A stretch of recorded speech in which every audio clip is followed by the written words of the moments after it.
Assalamualaikum warahmatullahi wabarakatuh. Selamat pagi Sobat Lab sekalian, rekan-rekan kita semua yang ada di room Zoom pada pagi hari ini. Sudah rajin sekali untuk hadir di webinar Intralab Ekatama dengan judul Cell and Tissue Culture from Research to Clinical Application. Sebagai MC, perkenalkan saya Fidelia dari PT Intralab Ekatama. Ingin mengucapkan terima kasih kepada para peserta yang sudah hadir tepat waktu. Dan sebelum memulai acara, saya ingin mengingatkan untuk mengisi daftar hadir yang tertera pada chat Zoom kali ini. Di situ juga terdapat virtual background yang rekan-rekan dapat gunakan untuk nanti sesi foto bersama. Baik, sebelum memulai acara inti dari webinar kali ini, izinkan saya untuk membacakan susunan acara webinar yang dimulai dengan pembukaan dari MC, lalu materi dari narasumber yaitu Dr. Hari Murti, sesi tanya jawab, lalu materi produk Intralab Ekatama, lalu kami akan mengadakan quiz online dan melakukan pengumuman pemenang quiz. Izinkan saya untuk memperkenalkan narasumber kami untuk hari ini, yaitu Dr. Hari Murti. Beliau merupakan Head of Manufacturing atau Laboratory Director dari PT Bio Farma Adi Hulu yang merupakan ahli di bidang Regionic Cell Therapy Manufacturing. Bisa dilihat CV-nya, beliau sudah menempuh jalur pendidikan hingga doctoral degree, lalu merilis beberapa scientific books yang menunjukkan bahwa Dr. Hari Murti ini sangat ahli dalam bidang cell research and development. Dan beberapa afiliator merupakan afiliator dari beberapa event, dan ya mungkin narasumber kali ini sangat-sangat ahli dalam cell and tissue culture from research to clinical application. Mungkin tanpa lama-lama lagi kita langsung menuju acara inti. Dr. Hari Murti, apakah dapat terdengar? Dapat. Terima kasih. Selamat pagi. Baik, selamat pagi ya Pak. Ya, selamat pagi. Iya, mungkin ini langsung aja ke materinya ya Pak ya, nggak apa-apa ya Pak? Baik, boleh. Boleh, oke. Untuk para peserta sekalian, mohon diperhatikan materinya, dan kepada Dr. Harimurti, waktu dan layar dipersilahkan. Baik, saya coba share screen. Apakah sudah muncul? Sudah, Sudah Pak. terlihat Pak? Sudah ya. Iya. Oke. Oke deh, sementara mungkin saya nggak apa-apa pakai video ya. Tapi nanti kalau misalkan putus-putus, mungkin saya off cam dulu. Baik, selamat pagi Bapak Ibu sekalian, rekan-rekan sekalian. Assalamualaikum warahmatullahi wabarakatuh. Salam sejahtera bagi kita semua. Pertama-tama saya ucapkan terima kasih atas kesempatan yang diberikan oleh PT Intralab Ekatama yang sudah mengundang kami untuk mengisi acara webinar kali ini, dan uh, saya nggak bisa keluar ini ya. Oke. Eh, Pada kali ini saya diminta untuk menyampaikan topik terkait dengan cell culture dan bagaimana aplikasinya secara klinis. Jadi mungkin kami akan banyak sharing pengalaman-pengalaman kami ketika mengembangkan produk stem cell ini, mulai dari bench gitu ya, mulai dari kita research, kemudian kita masuk ke case study, clinical study, kemudian kita masuk ke mulai clinical trial seperti itu. Dan eh, terima kasih atas kehadiran juga Bapak Ibu semua yang sudah berkenan join pada acara pagi hari ini. Tentunya karena acaranya sangat apa dimajukan ya menjadi pagi, pasti yang hadir ini memang bersemangat untuk menuntut ilmu, dan harapan saya memang apa yang nanti kita sampaikan ini akan menjadi eh, sama-sama kita belajar gitu ya, pembelajaran bagi kita bersama. Baik, tanpa panjang lebar, tadi sudah dijelaskan CV saya, ini judul presentasi saya, kemudian belum jalan. Oke, oke. Mungkin sebelumnya saya informasikan bahwa presentasi ini bukan sifatnya sebagai presentasi eh, saya sebagai seorang konsultan gitu ya, tetapi ini lebih ke sharing. Jadi apabila terkait dengan materi-materi ini butuh pendalaman ataupun butuh detailnya lagi, itu bisa didiskusikan dengan expert yang memang ahli selain di forum ini. Karena ini forum cuma 1 jam, nggak mungkin kita membahas A sampai Z, kemudian semuanya detail sesuai dengan regulasi yang ada misalnya, atau sesuai dengan ketentuan yang ada. Jadi batasan dari presentasi saya hanya sekedar sharing ilmu. Baik, kemudian inilah outline-nya. Jadi di sini ada beberapa topik yang akan saya highlight pada pagi hari ini. Yang pertama adalah tentu saja ini pesanan dari Intralab ya, bagaimana kita menjelaskan atau memperkenalkan gitu cell culture itu seperti apa. Tapi ini juga nggak akan terlalu detail. Kemudian cell culture products, jadi produk-produk apa sih yang bisa kita hasilkan dari cell culture atau kultur sel. Kemudian, nah ini nanti kita akan mulai dengan pengalaman kami di PT Bi Farma di Luhung atau di Regenik atau di Stem Cell and Cancer Institute, di mana kita mengembangkan stem cell. Kemudian setelah itu kita akan lihat setelah stem cell ini jadi, kemudian clinical grade, kita bisa menggunakan untuk keperluan clinical application atau clinical study. Kemudian untuk bisa ke arah sana, otomatis ada persyaratan khusus tuh yang untuk memproduksinya seperti apa. Nah, nanti kita akan lihat bagaimana sih kalau kita memproduksi stem cell yang clinical grade. Dan yang terakhir adalah future-nya gitu. Trennya nanti akan seperti apa cell culture ini. Dan ini yang akan memberi motivasi gitu ya, terutama kalau teman-teman di sini ada yang sedang sekolah atau sedang belajar atau sedang masuk ke dalam cell culture, itu melihat oh potensi di masa mendatang cell culture ini bakal seperti apa, seperti itu. Baik, yang pertama introduction to cell culture. Nah, kalau kita lihat sejarah sebenarnya bisa teman-teman lihat atau baca di internet ya, sangat banyak sekali paper-paper yang menjelaskan. Cuman di sini saya highlight yang saya kotak saja di sini. Bentar, saya laser pointer. Nah, yang di sini saja yang saya highlight. Jadi pertama kali orang berhasil mengculture itu sebenarnya dimulai dengan Rhodes, kemudian Harrison, kemudian Carroll. 3 orang ini yang bisa dibilang adalah bapaknya cell culture gitu ya. Di mana Harrison ini mulai dengan kultur hanging drop dari embrio katak atau kodok gitu ya.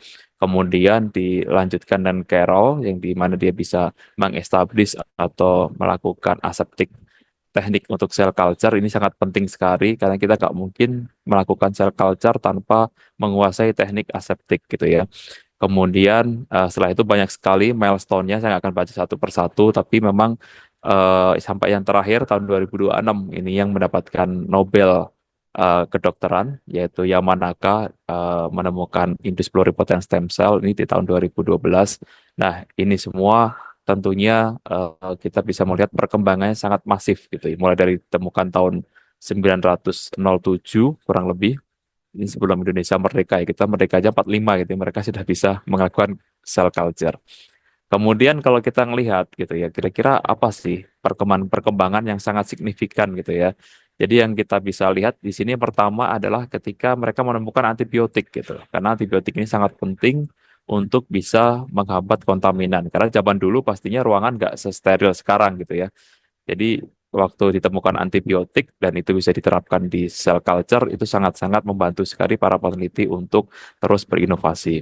Kemudian yang kedua adalah bagaimana ketika mereka menemukan ternyata dengan tripsin itu bisa melakukan detachment atau mengharvest sel gitu ya. Sel yang sebelumnya attach di dasar itu kemudian dia menempel dan tumbuh berkembang di situ gitu ya. Untuk memanennya ini kan repot kalau kita harus selalu apa namanya melakukan mechanical gitu ya, kita iris-iris kemudian kita angkat. Nah, kemudian muncullah enzim trypsin yang ternyata oh ini bisa nih untuk mendetek sel. Itu juga suatu kemajuan yang luar biasa karena sangat memudahkan untuk subculture, untuk harvesting seperti itu. Dan yang terakhir adalah kalau sebelumnya culture itu biasanya menggunakan serum dan serum itu kita nggak tahu komponen eksaknya sebenarnya apa gitu ya. Itu kan diambil dari darah kemudian diisolasi. Nah, kita mengenal ada namanya fetal bovine serum, kita mengenal ada newborn calf serum, human serum, atau HPL sekarang human platelet lysis, itu semua adalah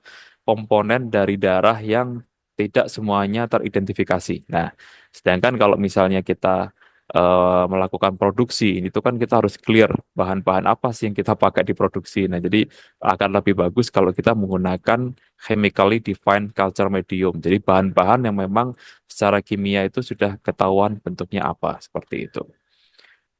Oke, kemudian kalau ngomong sel lain gitu ya, atau sel culture, itu ada beberapa sel yang sangat terkenal gitu ya. Sebenarnya yang pertama kali bisa di eh, establish atau dibuat sel lain itu adalah dari mouse connective tissue. Di sini fibroblast jenisnya. Ini dari tahun 48.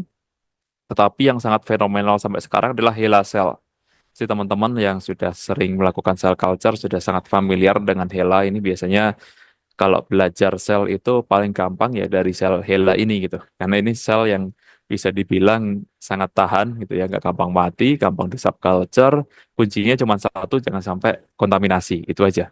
Kalau misalnya sebelum riset yang aneh-aneh gitu ya, riset stem cell, riset embrio, riset IVF misalnya, atau riset apa, kamu menghandle HeLa sel ini saja gagal tuh mungkin ya bukan jodohnya lah di cell culture gitu, karena ini adalah satu buat kita itu kalau ini lolos ya berarti kamu ada chance untuk riset di cell culture. Tapi kalau misalkan HeLa ini handlingnya sudah gagal, sering kontaminasi, selnya nggak tumbuh, itu udah mungkin nggak cocok gitu untuk kerja di cell culture.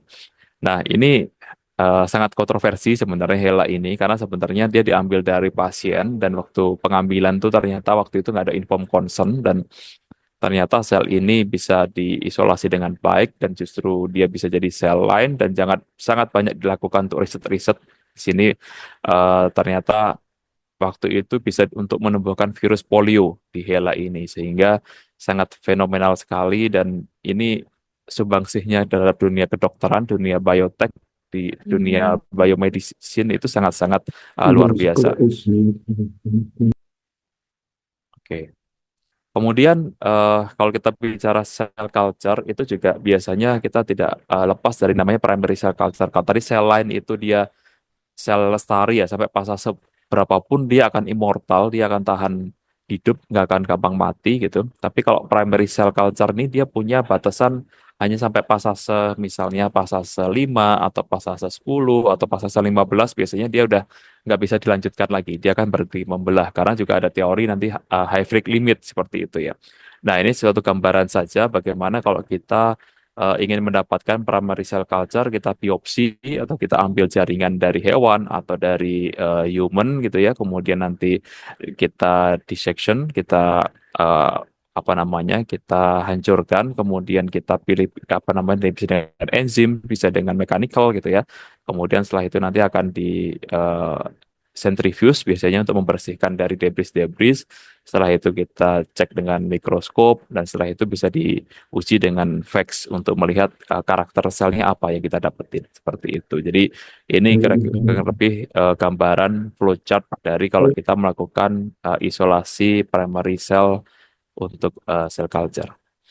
Nah, kalau di kami sendiri pengalaman untuk primary cell culture itu kita mulai dari di SCI ya, Stem Cell and Cancer Institute. Kebetulan saya memang lebih lama di SCI dari 2006 sampai 2023. Itu saya memang lebih banyak berkecimpung di Stem Cell and Cancer Institute. Baru 2023 saya ditarik ke Regenik untuk diproduksi stem cell-nya. Nah, di tahun 2006 ini kita mulai isolasi stem cell dengan dari peripheral blood, dari darah tepi. Jadi dari orang seperti donor darah, kemudian kita ambil darahnya, kita melakukan koleksi untuk PBMNC-nya. Kemudian tahun 2008 ini kita mulai mengisolasi stem cell MSC, mesenchymal stem cell dari sumsum tulang ataupun marrow dari pasien. Kemudian tahun 2010 ini kita mulai mengisolasi stem cell dari umbilical cord atau tali pusat.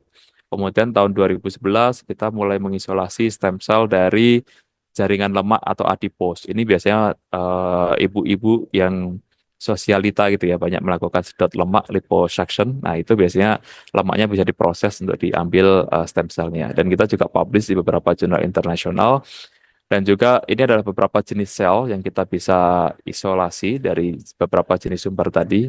Ada endothelial progenitor cell, ada mesenchymal stem cell, kemudian ada SVF, stromal vascular fraction, ini biasanya dari adipose atau dari lemak. Kemudian apa sih sebenarnya manfaat dari animal cell culture ya? Kita mungkin batasi di sini, saya nggak bahas tentang plant uh, cell culture ya, dari tanaman, tapi saya akan lebih fokus ke animal atau human karena memang ini yang lebih dekat dengan bidang saya sekarang. Itu banyak sekali manfaatnya ya. Kalau di kita, karena saya backgroundnya perusahaan farmasi adalah bisa digunakan untuk drug testing. Jadi kita bisa menguji obat-obatan baru, kandidat obat baru itu sebelum kita masuk ke animal, kita bisa screening dulu dengan kita punya sistem di in vitro research gitu ya. Jadi kita bikin model, misalnya eh, wound healing gitu. Model penyembuhan luka misalkan. Nah, kita selnya apa sih? Oh, biasanya sel fibroblast atau keratinosit gitu. Kemudian kita stretch misalkan seolah-olah itu luka, kemudian nanti kita berikan apa namanya? Kandidat obatnya itu nanti dia bisa nutup nggak atau namanya migration assay atau stretch assay. Nah, itu salah satu contoh dari drug testing. Kemudian bisa juga tadi ya untuk membuat vaksin menggunakan sel. Kemudian gene terapi ini yang lagi tren sekarang. Jadi gara-gara kemarin vaksin COVID itu bisa dibilang berhasil, maka pintu masuk ke gene terapi juga semakin terbuka lebar. Kemudian pembentukan antibodi, ini monoklonal antibodi diproduksi di cell culture biasanya menggunakan CHO cell, CHO ya, Chinese Hamsterian Ovarian Cells. Kemudian sel terapi, ini bidang yang sedang kami geluti di stem cell. Kemudian tissue engineering, nah ini dibikin 3D culture, misalkan dibikin organoid gitu. Kemudian terapeutik protein, ini misalkan di Calbio teman-teman membuat erythropoietin atau insulin seperti itu. Jadi manfaatnya banyak sekali dari bagaimana kalau kita menguasai animal cell culture ini gitu ya. Kalau dulu kan orang mikirnya, oh animal cell culture itu mungkin hanya berkutat di lab gitu ya untuk riset di akademisi, di kampus-kampus gitu. Tapi sekarang tidak. Sekarang itu kita industri sudah mau mulai masuk ke dalam namanya biopharmaceutical. Jadi kalau kita mempunyai keahlian di situ pasti nanti eh, ya bisa dibilang sebenarnya nggak ada lah yang eh, bukan hal yang susah gitu untuk mencari pekerjaan karena bidangnya sekarang sangat terbuka sekali. Tadi teman-teman bisa lihat semuanya gitu ya. Oh ternyata kebuka lebar nih. Animal cell culture itu manfaatnya bisa lari kemana-mana seperti itu. Kemudian kalau bicara cell culture itu pasti nanti mulai dari skala research ya kita bisa bisa menggunakan malah bisa paling ujung itu menggunakan cawan Petri atau Petri dish. Kemudian lebih besar lagi kita menggunakan flask. Kemudian nanti mulai menggunakan multi layer flask gitu ya, roller bottle, bioreactor ini pun macam-macam gitu ya. Ada model sand stirrer, fixed bed, hollow fiber, ada rocking. Jadi sangat-sangat apa namanya platformnya itu sangat luas sekali gitu. Dan kalau ditanya mana sih yang paling bagus buat cell culture kita gitu ya, itu jawabannya sangat relatif karena tidak semua sel itu nanti jawabannya sama gitu ya. Kita harus bisa mengoptimasi sendiri, kita harus tahu mana yang paling oke dengan sel kita sesuai dengan economic skill-nya gitu ya. Karena kalau kita bicara produksi, otomatis nanti ada namanya HPP, kalau bahasa Indonesia, kalau bahasa Inggrisnya COGS gitu ya. Nah, harga jualnya nanti mau berapa gitu, modalnya berapa. Nah, itu semua harus diperhitungkan dengan baik dan resiko-resikonya gitu ya. Resiko kontaminasi, resiko misalnya stock out segala macam itu semua harus menjadi pertimbangan kita. Jadi bukan hal yang simpel untuk memilih yang mana sih platform paling bagus gitu. Kalau untuk riset saya pikir lebih mudah karena untuk riset parameternya nggak sebanyak kalau kita main di dunia industri. Kemudian, nah, saya nggak akan membahas jauh tentang cell culture sendiri, karena sebenarnya di kami juga rutin ya, kita permintaan dari kolega, dari teman sejawat, dari teman-teman untuk membuat suatu training gitu ya. Karena kalau semua minta diajarin satu-satu kan kita capek juga nih, kita setahun dan kadang cuma ngajarin orang. Nah, akhirnya waktu itu ya udah deh, kita bikin deh suatu event training untuk mentrain teman-teman yang memang sangat berminat untuk mempelajari cell culture dan alhamdulillah ini sudah jalan tahun ini yang kelima. Kemarin PT Intralab juga sebagai salah satu sponsor, terima kasih. Itu kita biasanya teman-teman ini kebanyakan backgroundnya adalah dokter, justru yang pengen tahu gitu, oh gimana sih cara mengkultur stem cell, memproduksi stem cell itu mereka belajar di sini. Dan ini trainingnya 3 hari hands on gitu ya. Jadi bisa dibayangkan kalau saya sekarang 1 jam harus menjelaskan cell culture gitu pasti nggak akan cukup waktunya gitu. Jadi saya hanya akan memberikan suatu insight aja gitu. Jadi oh cell culture itu seperti apa, kemudian nanti bisa digunakan untuk apa saja, kemudian kalau di pengalaman kami mengembangkan stem cell, cell culture itu nanti kira-kira perannya ada di mana gitu ketika kita mendevelop itu semua seperti itu. Oke, kemudian kalau tadi kita udah bicara cell culture, maka kita lihat deh produk-produk dari cell culture itu apa saja gitu ya. Nah, kalau yang berbasis sel ini ya, ini yang pertama adalah cell-based human medicinal product. Jadi yang berbasis sel itu kita mengenal kalau kita kategorikan ya, ada namanya stem cell, imun cell, kemudian sel yang lain gitu, other cell. Stem cell ini contohnya bisa mesenchymal stem cell, bisa indus pluripotent stem cell, embryonic stem cell, neuron stem cell. Ini jenis-jenisnya. Kalau kita bicara imun cell, otomatis ya dia adalah jenis-jenis dari imun cell. Contohnya NK cell, natural killer, kemudian T cells gitu ya, kemudian CAR T cell ini yang sudah dimodifikasi sehingga dia T cell-nya ini bisa mengenali tumor yang lebih spesifik. Kemudian TIL, tumor infiltrating lymphocyte. Kemudian dendritic cell. Nah, ini jenis-jenis imun sel yang sekarang sedang menjadi hot gitu ya, karena memang kemampuan dia untuk bisa mengenali sel cancer, kemudian bisa melakukan apa namanya, bisa membunuh sel cancer itu secara in vivo itu sangat dimanfaatkan untuk bagaimana kita bisa mengalahkan sel tumor seperti itu. Kemudian sel-sel yang lain banyak, ada pankreatik, kondrosit, kemudian keratinosit, fibroblast, gitu, hepatosit. Jadi banyak sekali jenis-jenis sel yang bisa dimanfaatkan untuk keperluan pengobatan gitu ya, medicinal products. Nah, kalau misalkan bukan sel gitu ya, produk turunannya ada nggak sih sebenarnya? Jawabannya ini.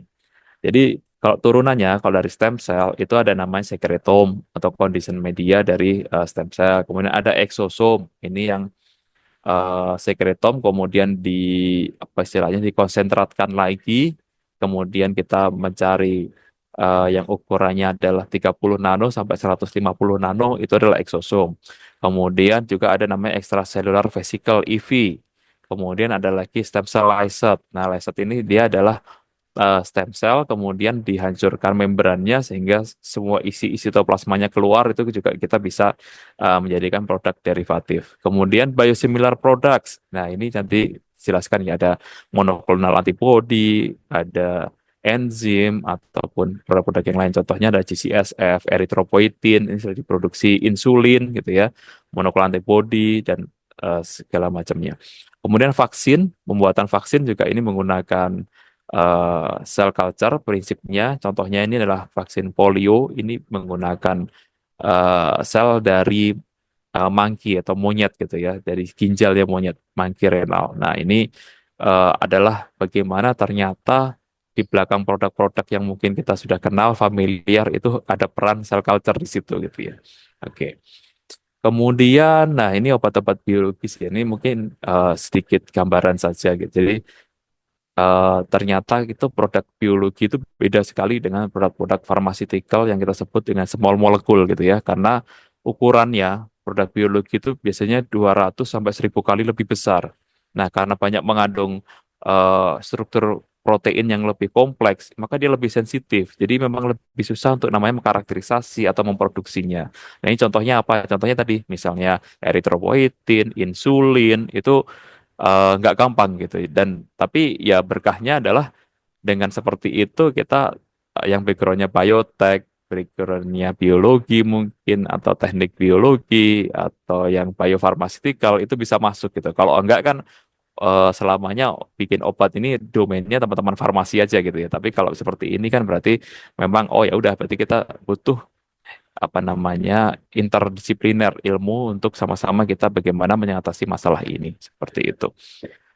Kemudian ini contoh saja realnya gitu ya. Jadi salah satu contohnya kami dari grup Kalbe, kita punya namanya PT Kalbio Global Medica, di mana dia adalah GMP Bio Manufacturing Company yang memproduksi ada leukogen, hemapol, kemudian juga ada insulin. Itu menggunakan sel-sel menggunakan sistem cell culture gitu ya. Untuk yang hemapo, erythropoietin itu menggunakan CHO cell tadi, Chinese Hamsterian ovarian. Nah, itu suatu contoh yang ini bukan lagi suatu yang hal yang diawang-awang gitu ya, membayangkan oh dari cell culture bisa menjadi produk. Enggak, sudah ada contohnya real gitu kan.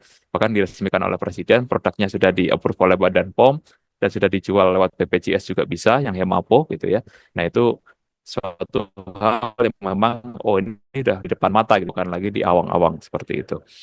Kemudian gambarannya ya tadi mungkin bagaimana sih kita bisa memproduksi kayak Hemapol, Lepoken gitu ya. Itu kalau mulai dari research ya mulai dari kita melakukan sequencing gen apa yang akan mengkode protein target kita gitu ya. Setelah itu ketemu vektornya, diinsersikan gitu ya ke dalam gen, kemudian ditumbuhkan, dimasukkan ke dalam sel dan dilihat gitu kan, apakah si host cell-nya itu tadi bisa mengekspresikan protein yang sesuai target yang kita mau. Setelah itu kita akan berpikir dengan bagaimana mengupscale gitu kan. Di sini menggunakan bioreaktor, kemudian sangat kompleks prosesnya kita harus mengatur pH, keasaman gitu ya, temperatur, culture, oksigen level itu sangat-sangat luar biasa prosesnya. Tapi jangan khawatir, itu semua ada ilmunya bisa dipelajari seperti itu. Jadi intinya kalau ini skala pabrikan itu pasti kita harus memikirkan upscale gitu ya. Tapi sementara kalau di riset ya kita enjoy aja gitu. Kita menemukan sesuatu hal yang baru, mengotak-ngatik protokol, itu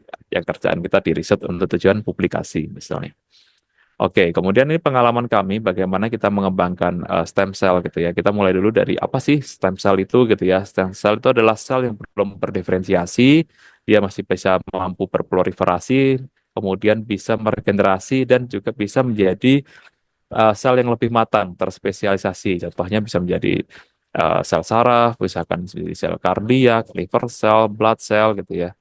Kemudian kalau kita lihat sebenarnya ya konsepnya itu adalah diilhami dari yang namanya kita manusia gitu. Kita kalau ingat pelajaran embriologi gitu ya, bagaimana ketika sperma ketemu sel telur menjadi satu zigot, kemudian itu kan dulu awalnya kita satu sel, kemudian jadi satu sel tuh kenapa kita sekarang bisa menjadi satu individu yang utuh seperti itu. Nah, itu pasti ada suatu mekanisme diferensiasi gitu kan. Nah, sebenarnya kalau kita bisa ngedapetin sumber stem cell yang bisa menjadi semua sumber sel tubuh itu, nah disitulah sebenarnya potensi untuk kita bisa mereplace sel-sel yang rusak, sel-sel yang degenerasi gitu yang dia sudah tua atau aging, itu di situ ada potensinya. Nah, itu adalah sebenarnya konsep dari stem cell gitu. Tapi nanti kita lihat sebenarnya teori apa sih yang lebih sekarang ini diterima untuk stem cell itu mampu meregenerasi penyakit-penyakit degeneratif seperti itu. Oke, ini kalau cerita milestone gitu ya, development dari stem cell, teman saya nggak akan bahas satu persatu karena nanti bisa dibaca saja di internet banyak. Saya kasih linknya juga di sini.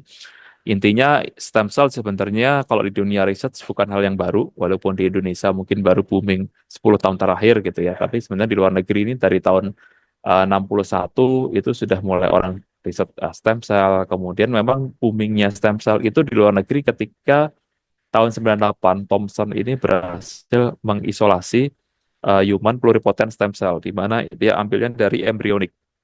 Nah, ketika itu berhasil, maka tadi konsep pengobatan itu langsung berubah. Oh, berarti bisa dong kita membuat spare partnya dari human gitu kan. Nah, disitulah mulai paper naik, grand research naik, kemudian orang-orang tertarik dengan riset stem cell. Sebenarnya mulainya di situ. Sampai tadi ya penemuan iPSC, kemudian terakhir ada clinical trial. Nah, itu semuanya progres dari pengembangan stem cell. Kemudian ya ini sama tadi ya. Kalau kita ngomong stem cell itu ada namanya totipoten, ada namanya pluripoten, nanti ada namanya multipoten. Kalau totipoten itu dia masih bisa menjadi satu individu baru, sedangkan kalau kita bicara pluripoten itu dia hanya menjadi trilineage ya. Kalaupun dia diimplan dia nggak akan bisa menjadi individu baru. Kemudian kalau kita bicara multipoten, contohnya mesenchymal stem cell, dia hanya bisa menjadi kondrosit, adiposit, kemudian adiposit. Nah itu multipoten. Kalau unipoten tuh contohnya misalkan neuron stem cell, dia hanya bisa menjadi sel neuron saja, itu udah unipoten seperti itu. Oke, kemudian saya cepat saja ya di sini. Nah, ini jenis-jenisnya tadi sudah saya sempat singgung. Cuman dari beberapa jenis sumber stem cell ini mungkin saya hanya akan fokus karena waktunya terbatas ya tentang yang mesenchymal stem cell karena ini yang paling mungkin Kalau teman-teman membaca paper, membaca surat kabar, atau mendapat sharing WA segala macam, mungkin banyak yang promosi stem cell. Itu yang dimaksud adalah mesenhema stem cell untuk sekarang ini. Seperti itu.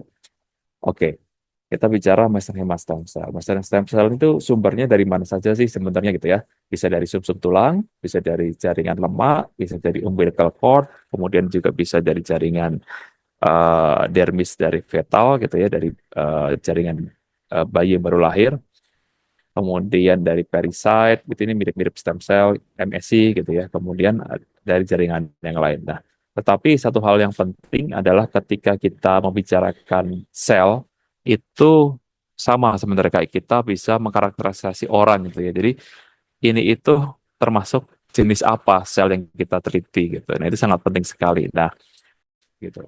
Nah, HLA-DR ini kalau dari resipien atau dari hostnya. Nah, ini yang membuat kenapa mesenchyma stem cell ini sempat booming dan sangat potensial untuk digunakan sebagai sumber sel terapi seperti itu.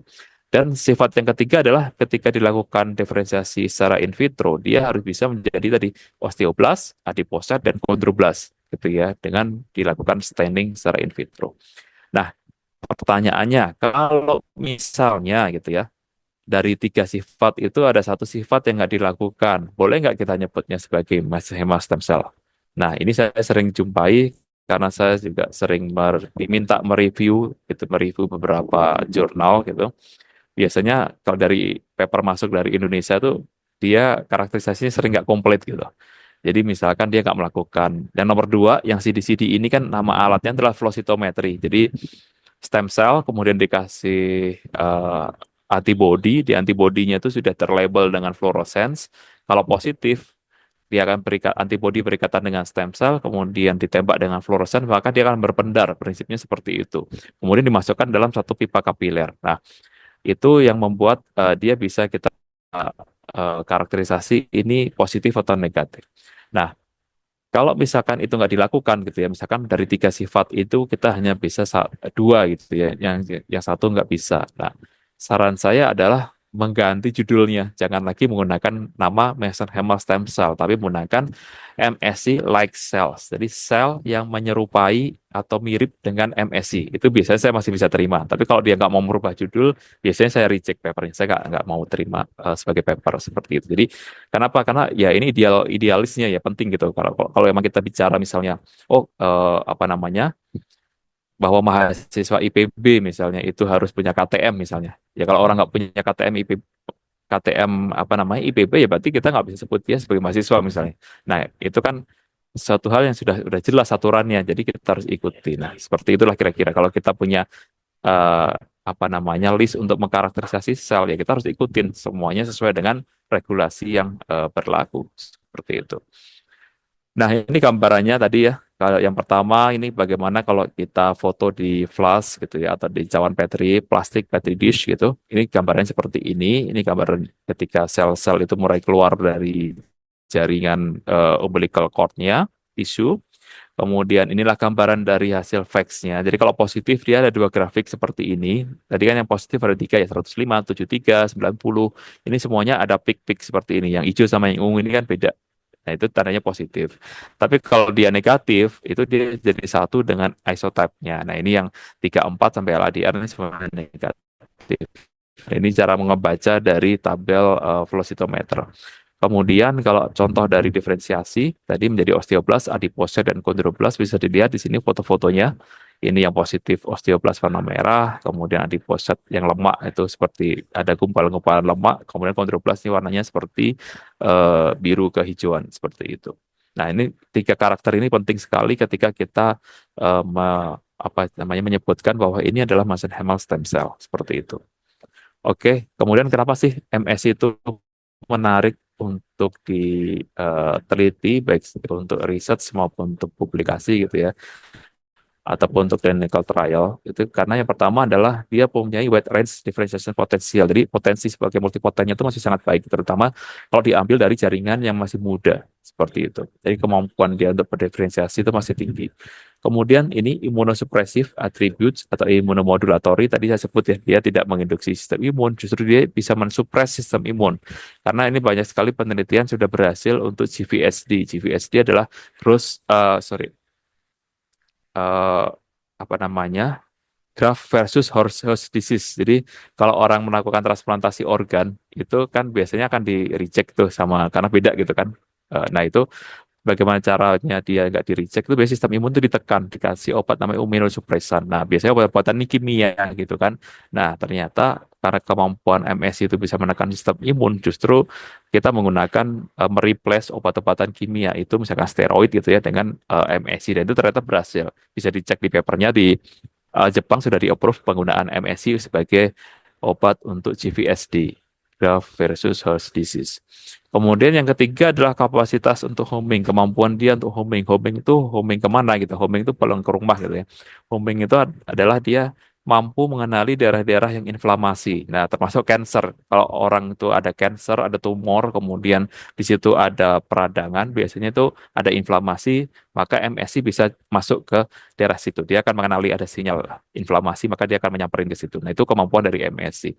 Nah, kalau topik-topik riset MSC sangat banyak ya di gambar sebelah kanan ini bisa dilihat dari sumbernya beda, dosisnya, rute administrasi, cara purifikasinya, pretreatmentnya, kemudian imun status tiap resipien atau pasiennya gitu ya. Sangat banyak sekali variabel yang bisa diteliti sebagai celah kita kalau misalkan memang apa namanya berminat untuk riset di mesenchyma stem cell. Kemudian pengalaman kami melakukan transplantasi gitu ya. Nah, tadi mungkin saya sudah sedikit menyinggung ada namanya autologus, allogenik. Nah, kalau autologus itu adalah kita ambil sumber stem cell-nya dari pasien, kemudian kita proses secara in vitro, kemudian setelah diperbanyak, diproliferasi, dibalikin lagi ke pasien tersebut. Ini namanya autologus. Kalau allogenik, itu kita ambil satu dari donor, kita perbanyak, kemudian setelah itu kita bisa suntikkan untuk pasien-pasien yang lain gitu. Nah, ini konsep autologus dan allogenik. Nah, dari sini udah paham ya. Jadi bedanya autologus sama allogenik tuh kalau autologus tuh ibarat kalau kita bikin baju itu kita datangin ke penjahit atau tailor gitu ya. Sementara kalau allogenik tuh ya udah kita datang aja ke mall, di situ udah banyak baju, ke Uniqlo misalnya, kita tinggal pilih baju yang kita mau. Tapi kan itu pasaran gitu ya. Semua orang bisa beli yang sama. Nah, itu konsep autologus allogenik itu seperti itu. Ini penting karena nanti akan regulasinya berbeda untuk autologus dan allogenik dan resikonya dan harganya pun juga berbeda. Nah, kalau kita tadi sudah belajar apa autologus allogenik, maka berikutnya adalah eh, kita belajar apa tuh xenotransplantasi gitu ya. Nah, ini penting. Xenotransplantasi itu adalah ketika kita melakukan transplantasi sel tetapi kepada spesies yang berbeda gitu ya. Nah, gambar yang sebelah kiri kita lihat ya. Ini karena booming itu mungkin 15 tahun atau 20 tahun yang lalu. Ya 15 lah, kurang lebih 15 tahun yang lalu itu ada seorang peneliti dari luar yang aktif mempromosikan waktu itu stem cell dari kelinci, rapid stem cell. Kemudian setelah itu 5 tahun kemudian aktif ada juga orang lain lagi atau company luar yang menawarkan stem cell dari domba pegunungan Alpen atau dari rusa pegunungan Alpen atau dari mana lah gitu ya. Nah itu stem cell dari hewan nih kemarin sempat ramai gitu ya masuk ke Indonesia walaupun lewat black market gitu ya, nggak lewat jalur resmi karena kalau ditanya ke Badan POM mereka ada izin resminya nggak atau mereka di-approve secara resmi nggak, pasti jawabannya nggak ada. Nah, ketika sel-sel animal itu dimasukkan ke sel manusia, nah itu namanya xenotransplantasi. Nah, tapi sebaliknya sama juga gitu kan. Ketika kita menggunakan, misalkan saya produksinya menggunakan sel manusia, sumbernya dari manusia. Kemudian karena saya butuh uji preklinis gitu ya, sebelum dipakai di manusia, first in human, kita perlu menguji di hewan dulu. Nah, kita menyuntikkan stem sel manusia, misalkan ke mencit, ke tikus, ke domba, gitu pernah kita riset domba dengan dibikin osteoartritis misalnya, kemudian ke makaka gitu atau ke monyet gitu ya. Nah itu karena beda spesies disebutnya juga xenotransplantasi. Cuman karena konteksnya ini adalah bukan untuk terapi tapi untuk preclinical study, maka ini beda dengan yang sebelah kiri. Itu. Kalau sebelah kiri ini konsepnya dia pakai untuk harapannya bisa untuk pengobatan seperti itu. Cuma resikonya besar ya. Kita tahu dari jenis selnya aja udah beda, kromosomnya beda gitu ya. Kromosom kelinci, kromosom domba dibandingkan dengan kromosom mamalia manusia gitu ya. Itu pasti beda. Bisa dicek lah jumlahnya seperti apa, karakternya seperti apa, pasti beda seperti itu. Nah, ini tadi saya utang penjelasan gitu ya. Bagaimana sih sebenarnya mechanism of action gitu. Bagaimana ketika stem cell yang kita anggap sebagai obat ini bisa memberikan efek regenerasi ketika ada di dalam tubuh. Jadi tadi saya jelaskan ada dua teori ya. Teori pertama adalah yang bawah ini cell replacement. Jadi harapannya stem cell itu bisa menggantikan sel tubuh yang rusak. Gampangannya seperti itu. Nah, satu lagi adalah sebenarnya bukan sel itu yang menggantikan, tetapi dia hanya merespon ketika stem cell itu masuk ke dalam tubuh, kemudian stem cell ini dia akan merespon, oh tubuh ini sedang mengeluarkan sinyal apa, misalkan sinyal inflamasi, maka dia akan apa namanya merespon dengan mengeluarkan antiinflamasinya untuk menekan inflamasi yang ada, misalnya seperti itu, atau dia juga akan memberikan respon signaling, misalnya memanggil endogenous stem cell yang sebenarnya di dalam tubuh itu ada gitu, tapi karena dia sinyal yang mungkin nggak cukup, maka dia nggak bisa menuju ke daerah yang sakit itu untuk bisa melakukan regenerasi. Nah, sebenarnya teori-teori ini sekarang yang lebih kuat adalah yang teori Parakreen efek. Kenapa? Karena dari beberapa paper ternyata kalau kita melakukan apa namanya uji biodistribution gitu ya untuk di manusia itu walaupun agak susah ya teorinya itu ternyata stem cell itu nggak bertahan lama gitu ketika sudah disuntikan secara sistemik. Nah, tetapi kalau dia masih memberikan efek dan bagus, nah kemungkinan hipotesisnya adalah yang berperan adalah Parakreen efek. Nah, ini ketika sekretom bukan stem cell yang dimasukkan gitu. Jadi produk turunan dari stem cell dimasukkan tuh masih bisa memberikan efek gitu ya karena secara theoretically ini masih memungkinkan kalau kita belajar dari mechanism of action yang seperti ini.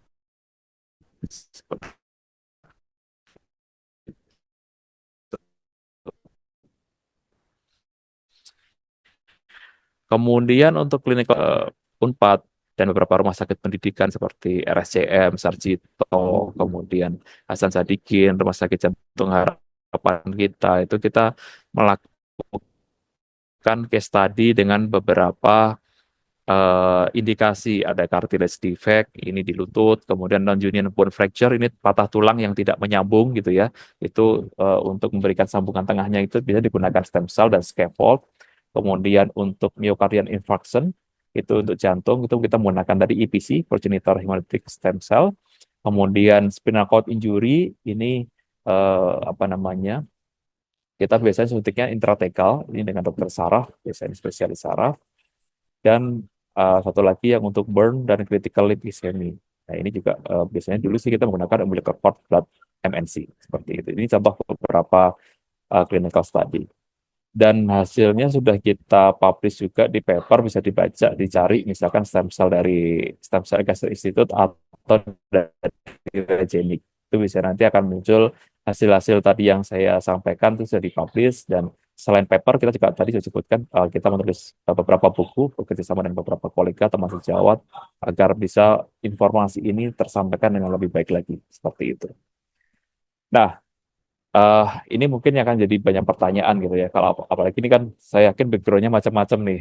Ada yang mungkin peneliti, akademisi, mungkin ada juga dokter atau mungkin dari profesional gitu ya. Seperti apa sih sebenarnya stem cell di Indonesia itu gitu ya? Apakah sudah boleh diperjualbelikan secara bebas seperti kita beli obat di apotek? Jawabannya adalah belum. Kenapa? Karena di Indonesia itu masih diatur sebagai research based services atau pelayanan berbasis penelitian. Jadi eh, dokter itu harus memberikan suatu informasi kepada pasien bahwa produk ini adalah produk penelitian dan dia tidak berhak menjanjikan kesembuhan. Jadi biasanya kalau orang jualan obat itu kan pasti, wah nanti bisa sembuh nih dengan obat ini gitu ya. Tapi kalau barangnya masih penelitian, justru kita nggak boleh. Kita nggak boleh mengklaim seperti itu. Jadi kita justru bilang bahwa produk ini masih penelitian, kita masih apa namanya resiko-resiko yang bisa didapatkan pasien bisa ini, misalnya gitu ya. Kemudian nanti walaupun sembuh nanti sembuhnya seperti ini. Contohnya misalnya kalau ada jurnalnya gitu ya, dosisnya seperti ini. Jadi pasien itu harus mendapatkan gambaran yang utuh gitu kalau misalkan dia mau ikut dalam penelitian berbasis layanan ini seperti itu. Dan mungkin alasannya kenapa sih kok belum bisa ya? Karena pertama adalah belum direcognize sebagai standar medical treatment atau standar apa namanya pengobatan gitu ya. Walaupun sebenarnya beberapa hari atau minggu lalu lah, saya mendapat info untuk kologium yang ortopedi, itu konon untuk stem cell itu sudah ditandatanganin sebenarnya, cuman saya nggak tahu, mungkin kita tunggu rilis resminya gitu. Kemudian satu lagi adalah belum ada produk yang memang sudah mendapatkan, kalau di Indonesia namanya nomor izin edar, kalau di luar negeri kita mengenalnya sebagai market authorization gitu ya. Artinya kalau sudah mendapatkan nomor izin edar dari Badan POM, itu sebenarnya kita sudah bebas jualan gitu. Nah, karena belum ada yang mendapatkan itu, jadi semuanya diaturnya skemanya adalah ini, research based services. Jadi kita harus berpedoman pada prinsip-prinsip penelitian seperti itu. Kemudian, nah pertanyaannya adalah kalau kita tadi kita punya kemampuan untuk membuat mengculture stem cell gitu ya atau sel culture tadi, kemudian wah saya pengen nih eh, selnya itu digunakan untuk clinical ya. Itu caranya gimana? Apakah boleh nih misalkan saya punya lab di kampus misalnya, kemudian pakai produksi ini di lab aksi ini, kemudian saya sudah ya itu belum menjamin keamanan dari pasien gitu. Lab yang kalian pakai untuk produksi stem cell itu belum mendapatkan izin, belum diaudit, belum ada yang memastikan bagaimana standar keamanan dari lab tersebut. Nah, apa sih kemudian standar yang dipakai? Ini namanya adalah GMP, Certified Manufacturing Facility. Jadi GMP itu adalah Good Manufacturing Practice, atau kalau dalam bahasa Indonesia adalah cara pembuatan obat yang baik. Itu adalah CPOP. Nah, sebelum masuk ke sana, kita akan lihat dulu nih tadi. Apa sih bedanya autologus dan allogenik terkait dengan peraturan gitu ya. Jadi kalau misalkan kita bicara autologus itu jatuhnya adalah diatur oleh Kementerian Kesehatan. Kalau allogenik, karena tadi kita ingat ya, satu donor kemudian kita buat jadi banyak, kemudian kita untuk banyak pasien. Nah, otomatis ini kan mirip kayak orang bikin obat yang standar gitu. Nah, itu approval-nya atau registrasinya harus melalui Badan POM. Nah, ini contohnya kita di Regenik, di PT Kalbe Farma, PT Bi Farma di Luhuk, itu kita yang pertama di Indonesia mendapatkan sertifikat izin operasional lab untuk pengambilan untuk allogenik. Untuk yang autologus kita pertama dapat di tahun 2013, sedangkan untuk yang CPOB pertama kali dapat kita di tahun 2014. Jadi di Indonesia kita yang pertama mendapatkan dua izin ini, dan ini yang menunjukkan bahwa memang kita serius gitu, kita serius untuk ini bukan selesai di research gitu, tapi kita pengen pakai ini untuk case study ataupun untuk clinical study atau clinical trial, ataupun kita pengen meregistrasikan produk kita ke depannya seperti itu. Jadi persyaratan ini mutlak gitu ya. Pertama, kalau nanti juga teman-teman di sini tawarin stem cell, ditawari sekretum, produk turunan stem cell, karena semuanya belum ada nomor izin edar, maka sangat penting sekali yang pertama justru tempatnya gitu, tempat produksinya itu dapat sertifikat apa namanya CPOB nggak dari Badan POM. Kalau misalkan enggak ya udah jangan coba-coba gitu ya. Itu berarti Anda bermain dengan resiko seperti itu. Kemudian, nah ini sebenarnya belum publish peraturannya. Ini kalau dilihat di bawah ini masih apa namanya dari Kemenkes kemarin sempat melakukan audiensi gitu ya, dibuka untuk ke profesional, kira-kira mereka mau bikin aturan seperti ini, ada masukan atau enggak gitu ya. Ini kalau dilihat tadi kan saya sudah ngejelasin mirip ya, ada stem cell itu dibagi dua, autologus, allogenik, kemudian ada terapi berbasis sel, ada namanya nanti sel punca, dan produk turunannya. Kenapa tadi hanya sel saja? Karena memang sekarang ini untuk kayak seperti imun sel, tadi saya jelasin ya, bukan yang stem cell, kemudian ada juga sel-sel somatik yang lain. Nah itu daripada nanti orang bikin aturan cuma stem cell aja gitu, tapi ternyata nanti wah ini nggak mencakup sel yang lain. Nah mereka bikin aturan lagi. Nah itu makanya kita perlu membuat suatu aturan tuh yang kayak berpayung gitu ya, payung aturan, dan nanti bisa juga diklasifikasikan berdasarkan dari bagaimana manipulasinya gitu, manipulasi yang minimal atau melebihi minimal, kemudian tujuannya homolog non homolog. Kalau homolog itu misalkan memang sesuai gitu. Kalau kita ambil stem cell misalkan dari neuron stem cell gitu ya. Nah, kemudian penggunaannya itu memang untuk penyakit-penyakit yang neuron. Nah, itu homolog gitu. Tapi kalau yang nggak homolog itu misalnya kita ambil sumbernya bukan dari neuron tadi misalkan, tapi kita pakainya misalkan untuk muskuloskeletal, misalkan untuk cartilage gitu, misalkan itu kan udah beda gitu kan nyebrang. Nah, itu namanya non homolog. Nah, seperti itu. Kemudian ini sekilas saja, ini juga sama tentang bagaimana siapa sih yang boleh melakukan pelayanan terapi segala macam itu juga sudah mulai diatur. Kemudian ini juga bagaimana untuk penelitian translasional, clinical case study gitu ya, misalkan harus rumah sakit yang ditetapkan oleh menteri, harus memiliki clinical research unit, kemudian nanti bisa multi center untuk case study segala macam, ada protokol research-nya, ada pharmacovigilance-nya, nah itu semuanya akan diatur gitu agar untuk menjamin keamanan dan keselamatan dari pasien. Kemudian kalau dari sisi produksinya sendiri, allogenik dan autologus itu bedanya adalah tadi ya, kalau allogenik itu pasti kita ambil dari satu donor, kita bikin namanya MCB, BCB, kemudian kita bikin untuk banyak sekali. Nah, di sini yang hemat adalah QC-nya gitu. Karena dari bikin dosis sebanyak ini, QC-nya hanya saya lihat yang autologus karena satu orang proses satu. Nah, ini yang bikin harga autologus itu sangat mahal karena dia custom gitu kan. Dia harus dibuat satu persatu. Ini membedakan secara manufacturing-nya seperti itu. Kemudian kalau dari sisi lab, kalau misalkan kita masuk skala research, kita masih boleh menggunakan GLP, bahkan sampai preklinik pun kita masih menggunakan GLP laboratori untuk memproduksi stem cell masih boleh. Harus ada aseptik teknik udah pasti, itu udah tidak bisa dilepaskan dari cell culture. Kemudian kalau kita bikin clinical grade, nah ini harus sudah menggunakan GMP certified, harus sudah bukan hanya clean room, karena kadang-kadang juga teman-teman sejawat itu melihat bahwa oh kalau udah bikin ruangan kultur yang bersih yang menggunakan udara yang difilter misalkan gitu ya segala macamnya itu dianggapnya ini sudah sebagai GMP facility gitu. Padahal belum. Sebelum itu diaudit, sebelum itu Badan POM datang kemudian ngecek semuanya parameter-parameter dicek, itu kita nggak bisa mengklaim bahwa kita sudah mempunyai GMP certified manufacturing facility. Kemudian kalau untuk injeksinya otomatis kita butuh klinisi yang punya kompetensi yang sesuai dengan bidangnya seperti itu. Nah, sebelah kiri ini adalah gambar atau foto dari stem cell yang asli. Jadi jangan bayangkan stem cell itu seperti bola yang mulus gitu. Tetapi di dalam permukaannya, sel itu dia mempunyai tadi protein, sel surface marker protein yang kayak rambut rambut ini. Nah, ini tadi yang kita sebut sebagai CD-CD, ada CD 105, 73, 90 misalnya. Nah, itu sebenarnya dari ini yang nanti kalau kita punya antibody yang cocok, dia bisa menempel, kemudian dia kena fluorescence, nah nanti ditembak fluorescence positif, nanti kita bisa lihat di flow cytometer. Nah, itu kira-kira gambaran sel tuh single cell-nya seperti ini.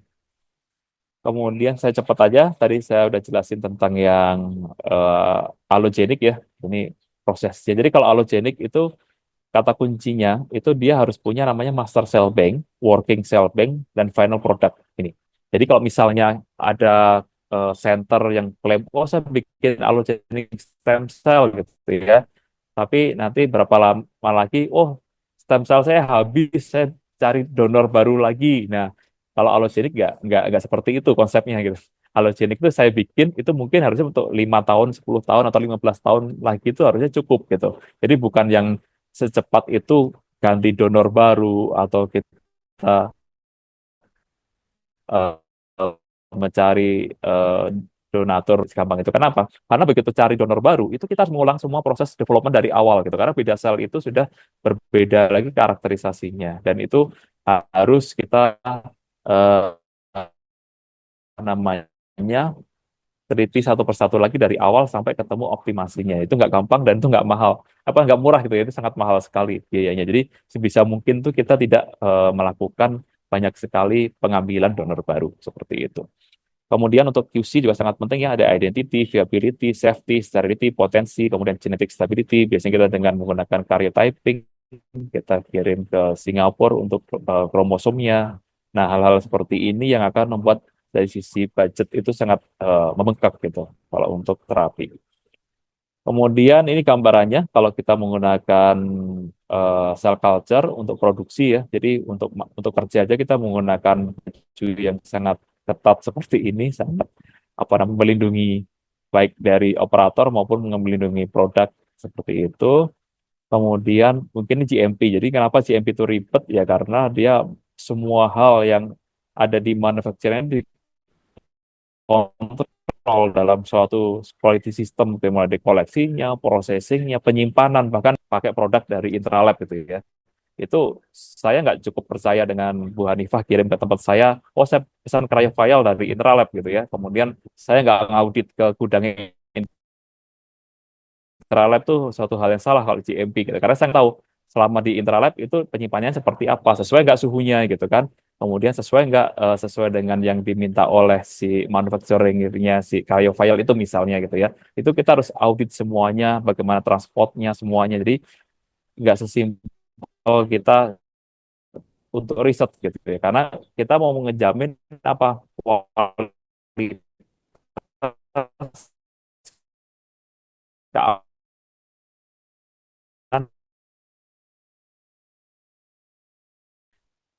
produk itu. Dan dari sisi eh, personel, kemudian jalur produk dan jalur lim. Jadi ini yang membuat kita harus punya banyak koridor dan akhirnya ini akan menjadi cost-nya mahal gitu ya untuk bisa membuat itu. Dan yang paling penting adalah apa sih tujuannya sebenarnya gitu ya. Kita pabrikan tuh bertanggung jawab terhadap pertama safety, dua adalah quality, dan yang terakhir adalah efikasi. Ini yang sangat penting sekali. Kita harus bisa menjamin kalau kita sudah mengklaim kita sebagai manufacturing, bahkan kita sudah disertifikasi CPOP dari Badan POM misalnya seperti itu. Kemudian, nah kalau kita lihat fasilitas produksi, kalau tadi saya baru di permukaan ya, sekarang agak sedikit masuk sedikit aja gitu. Itu kita kelasnya itu kita bagi ada 4 kelas gitu ya. Ada kelas A, B, C, dan D. Nah, pertanyaannya boleh nggak sih kita loncat gitu ya dari D langsung ke A gitu? Jawabannya nggak boleh karena ini adalah case gitu. Nah, kelas A itu kalau di uh, cell culture atau di apa namanya stem cell production itu kita sebut A. Kemudian kelas B itu adalah backgroundnya. Jadi A background B itu ada ruangannya. Ruangannya dari PSC itu luarnya itu adalah kelas B.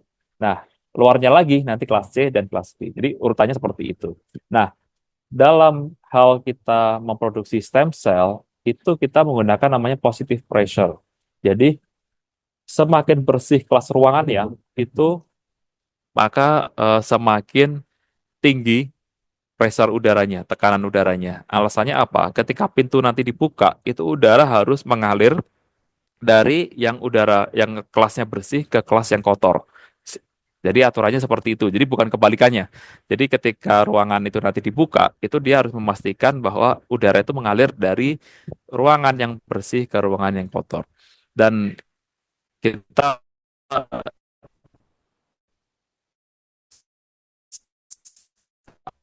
apa sih parameternya ruangan bersih atau kotor itu salah satunya adalah kita lihat di ini ruangan itu tidak ada orang, tidak ada aktivitas dan kalau kelas A ini sama ya. Kalau kelas B aja deh contohnya. Kelas B ini misalnya at rest, nggak ada orang, itu partikel ukuran 0,5 mikron yang diizinkan maksimalnya adalah 3.500 sekian. Dan untuk 9 partikel, 29. Nah, kita bayangkan nih, ada orang, dia akan menikmatinya sangat banyak sekali gitu ya. 100 kali lipat gitu ya, atau 1.000 kali lipat ini. 1.000 5 mikron yang menjadi diberikan suatu apa namanya pergolakan udara di situ gitu ya dan ternyata di situ banyak partikelnya. Nah itu yang harus diatur dan bagaimana sih cara ngutuk apa diukur satu-satu enggak ada namanya partikel counter seperti ini. Jadi selama kita running pekerjaan itu nanti di print kemudian nanti bisa di record di SOP atau di work order seperti itu. Dan ini sebelah kanannya ini adalah alat air sampler. Kalau kalau tadi dengan volumenya, misalkan berapa ukuran ruangannya, samplingnya berapa persen gitu ya, misalkan 10% atau 20% dari volume ruangan, kemudian nanti dihembuskan di cawan Petri yang ada medium kultur mikrobianya. Nah, nanti setelah itu hasilnya dibaca di sini nih. Contoh kelas A sama sekali tidak boleh ada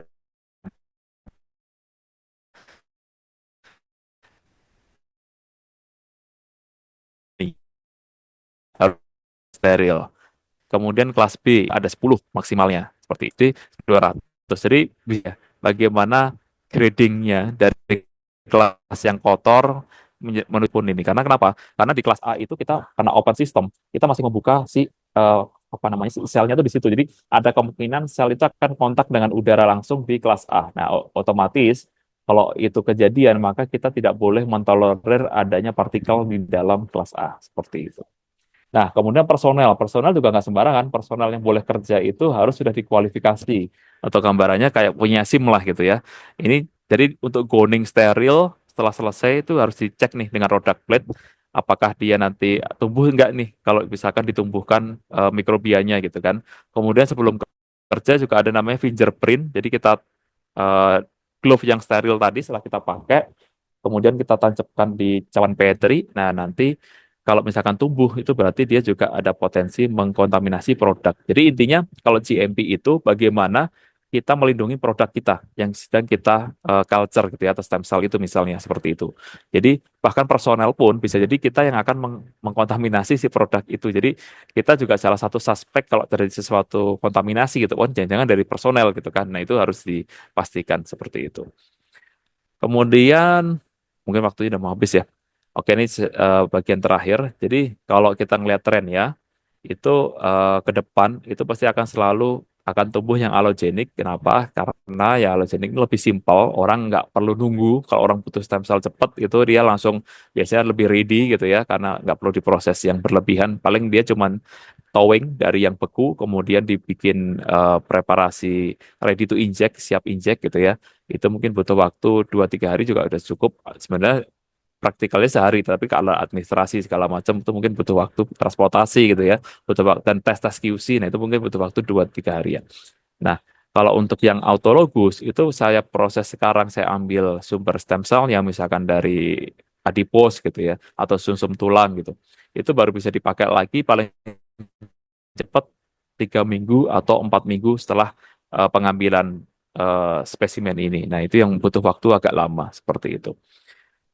Kemudian untuk penyakit ya, penyakit ini banyak sih sebenarnya indikasinya. Tapi kalau kita lihat di sini, kalau kita ngomong ini bukan stem cell, tapi ini sel terapi, itu cancer yang paling tinggi. Karena tadi saya bilang imun sel terapi itu sudah semakin booming dengan ada CAR T cell, NK cell, dendritic cell. Kalau kita lihat di sini, 33% akan mengarah ke selnya kardiovaskular, itu jantung, kemudian muskuloskeletal nih juga yang paling banyak ya, yang warna hijau 14%, itu yang kayak untuk OA, untuk otot, untuk tulang, seperti itu. Nah, ini beberapa indikasi. Sebenarnya sebelah kanan inilah jenis-jenis sel. Tadi saya bilang imun sel terapi ini sudah semakin meningkat dan dibayang-bayangi oleh mesenchymal stem cell. Ini memang bahkan saya 3 tahun terakhir kalau saya ngedatengin seminar kayak tadi konferensinya ISCT gitu ya, terakhir di Perth sama di New Zealand kemarin itu mereka sudah mulai bergerak yang ngomongin MSC itu mungkin cuma tinggal 1 atau 2 presenter gitu. Sisanya tuh udah ngomonginnya adalah imun sel, ada T cell, ada CAR T cell, NK cell gitu. Jadi trennya sel terapi itu sekarang sudah mulai imun sel yang trending seperti itu.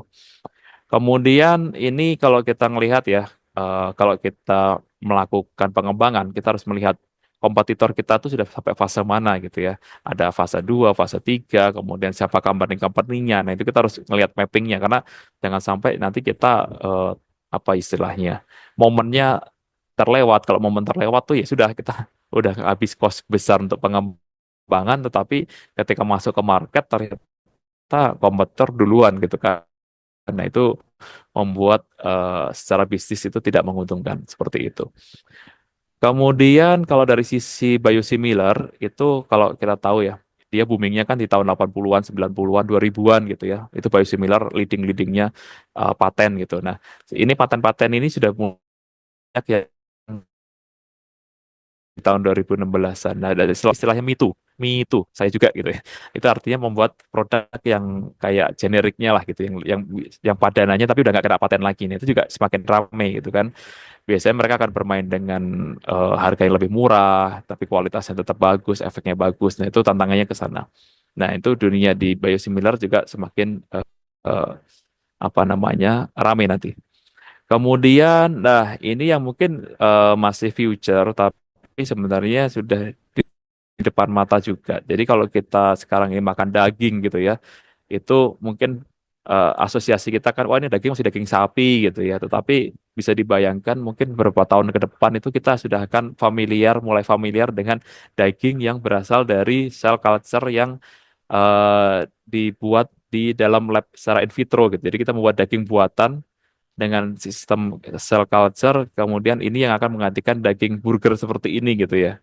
Kenapa? Karena kalau kita berpikir dengan jumlah populasi penduduk yang semakin meningkat, sementara nyari rumput semakin susah, mencari tempat untuk bikin peternakan juga semakin susah, lingkungannya udah nggak bagus, cari pakannya repot gitu ya, cari orang yang mau jadi petani atau peternak juga udah nggak ada gitu kan. Rata-rata kalian kalau yang sekarang mahasiswa mesti pengennya, wah saya pengennya kerja kantoran lah, kerja apa gitu ya. Nah, siapa yang akan mensuplai produk kita itu? Nah, akhirnya orang kan berpikir gimana sih? Selain juga faktor emisi karbon ya. Konon kalau dengan proses in vitro seperti ini, karbon yang dikeluarkan atau emisinya nggak sebanyak kalau dengan proses yang dengan peternakan seperti ini. Tapi saya bukan ahli lingkungan sih, tapi mungkin bisa dipelajari papernya banyak.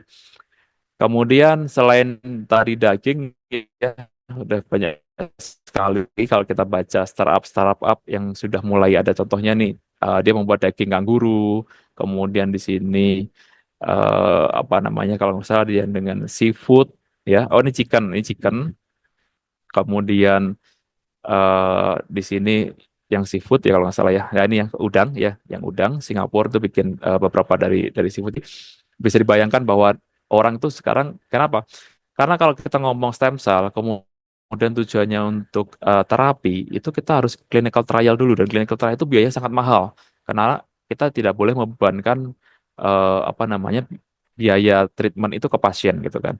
Dan harus juga kita memberikan asuransi. Nah, sementara kalau misalnya untuk makanan itu relatif untuk mendapatkan nomor izin edarnya atau di approve-nya itu mungkin lebih mudah karena dia juga oral kan pemberiannya bukan sistemik. Jadi secara safety-nya mungkin lebih aman. Cuma tinggal nanti dipikirin aja nih untuk halal-halalnya gimana gitu, halal haramnya gitu ya.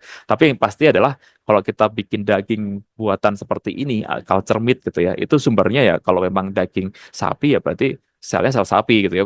Kalau daging misalkan dari udang ya berarti kita ambil awalnya selnya udang bukan sel manusia yang kemudian dibikin daging sapi atau segala macam bukan seperti itu kalau itu mah jelas udah nggak boleh haram gitu ya tapi kalau ini nanti silakan dikaji dari sisi itunya. Oke, mungkin ini slide terakhir saya, jadi terima kasih untuk kesempatannya. Silakan kalau mungkin nanti ada diskusi, mohon maafnya apabila ada kekurangan ada kesalahan mohon maaf. Terima kasih, saya kembalikan ke Baik, moderator. terima kasih atas presentasinya yang sangat-sangat bermanfaat dan sangat-sangat memberi banyak pengetahuan tentang terapi sel ya, Pak. Mungkin untuk memulai sesi tanya jawab, untuk para audiens mungkin ada yang tertarik untuk bertanya langsung, boleh raise hand kalau ada yang mau bertanya langsung, atau kita akan langsung ke pertanyaan yang ada di kolom chat terlebih dahulu ya, Pak ya. Oke, jadi yang pertama mungkin ini dari pertanyaan Ibu Susan Febrianti.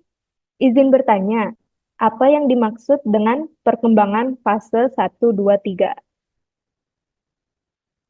Boleh Oke, kita dijawab mungkin, langsung Pak Haris? jawab saja ya. Oke. Ya. Jadi fase 1, 2, 3 itu adalah kita fase satu tuh first in human ya. Jadi clinical trial fase satu itu biasanya adalah faktor safety yang mau dikaji. Jadi bagaimana kita melakukan pertama kali uji coba kandidat obat ke manusia, sekelompok manusia. Biasanya sih manusia sehat.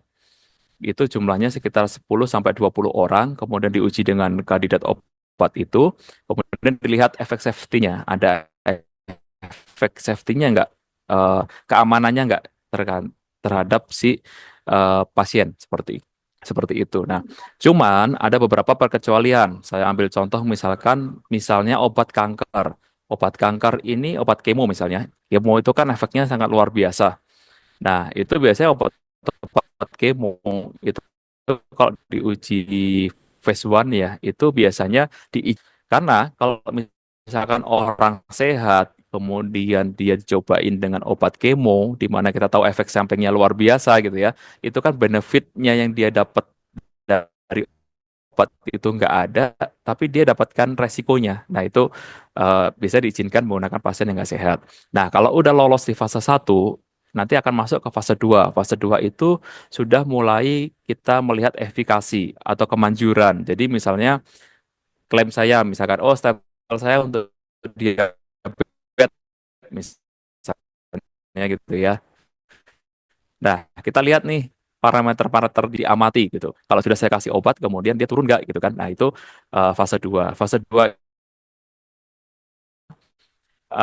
biasanya tergantung dari eh, eh, populasi orang yang menderita penyakit perhitungannya. Jadi nggak simpel apa yang saya bicarakan gitu. Itu ada trainingnya namanya clinical GCP, Good Clinical Practice. Itu ada trainingnya bisa diikutkan di apa namanya. Nanti ada cara penghitungan sampel size-nya seperti apa. Nah, fase 3 itu kalau fase 2 udah lolos, maka dia akan masuk ke fase 3 dengan jumlah yang lebih banyak lagi. Soalnya bisa sampai 150 sampai 250 apa sampai 300 pasien. Nah, makanya untuk mempercepat proses clinical trial itu biasanya bukan cuma satu rumah sakit. Biasanya nanti kalau udah fase 2 fase 3 itu disebutnya multi center. Jadi ada beberapa rumah sakit yang akan bersama-sama melakukan clinical trial seperti itu. Apakah menjawab? Ibu Susan Febrianti, apakah menjawab bagaimana tanggapannya? Atau ada pertanyaannya lagi? Sudah jelas. Sudah jelas katanya Terima Pak kasih, Hari. Kak. Oke, Iya, terima Terima terima kasih, kasih. Kak. kasih Bu Susan. Baik, mungkin karena waktunya ini agak mepet ya Pak buat sesi tanya jawab. Jadi untuk Iya, kumpulan pertanyaan nanti akan dijawab melalui email, dikirimkan berbarengan dengan sertifikat. Dan mungkin untuk pertanyaan terakhir nih Pak dari Ibu Eni Lestari PTNBI, apa saja tips untuk pemula yang ingin belajar cell culture supaya tidak timbul kontaminasi saat pengerjaan cell culture? oke. Tipsnya kalau dari saya yang penting pertama adalah ruangan ya. Ruangan ini kita harus benar-benar mengkontrol. Jadi ruangan ini kita harus memastikan kelembapannya itu mungkin sekitar di bawah 60%. Itu bisa mengurangi kontaminasi. Karena kalau kita biarkan ruangan seperti apa adanya di Indonesia itu rata-rata bisa 80 sampai 90% kelembapannya. Nah, itu yang sangat potensial. Nah, kalau ruangan kelembapan kita bisa atur, kalau misalkan pakai alat bisa menggunakan namanya dehumidifier. Jadi itu ada alat yang bisa apa istilahnya, mengurangi kelembapan udara itu ada. Kemudian yang kedua adalah bagaimana kita mengatur layoutnya. Jadi layoutnya itu eh, nggak bisa misalkan ruangan itu begitu kita masuk langsung ketemu dengan BSC, dengan ruang kulturnya itu nggak boleh. Jadi harus ada kayak misalkan buffer room gitu ya, ada koridor, ada buffer room itu juga mengurangi. Jadi sebenarnya mengurangi resiko udara luar itu langsung ketemu dengan udara yang ada di sekeliling BSC. Kuncinya itu sih, kita ngontrol itu.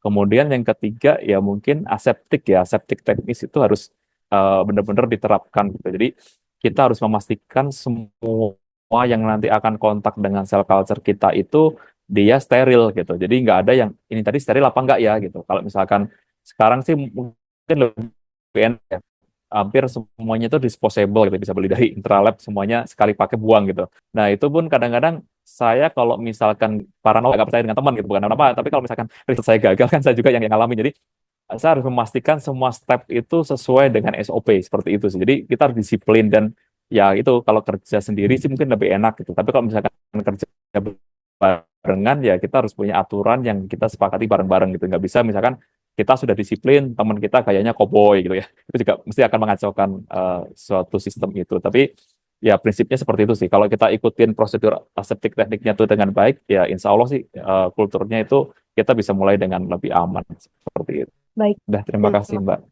Ya. Baik, terima kasih atas jawabannya Pak Harimurti. Mungkin bagi Ibu Enastari, apakah ada tanggapan? Halo, terdengar Mbak suaranya? Iya, terdengar Bu Ya, ini. halo Pak Heri. Kebetulan saya kan mikrobiologis, Pak. Belum pernah mengerjakan sel culture. Apakah eh, jika kita udah bekerja secara aseptik di mikrobiologi, itu nantinya juga bisa pakai prinsipalnya ketika mengerjakan sel culture? Atau ada perbedaan? Terima kasih. Oke, kalau untuk prinsip aseptiknya sih sebenarnya mirip, Bu. Cuman memang ada beberapa perbedaan sih pasti.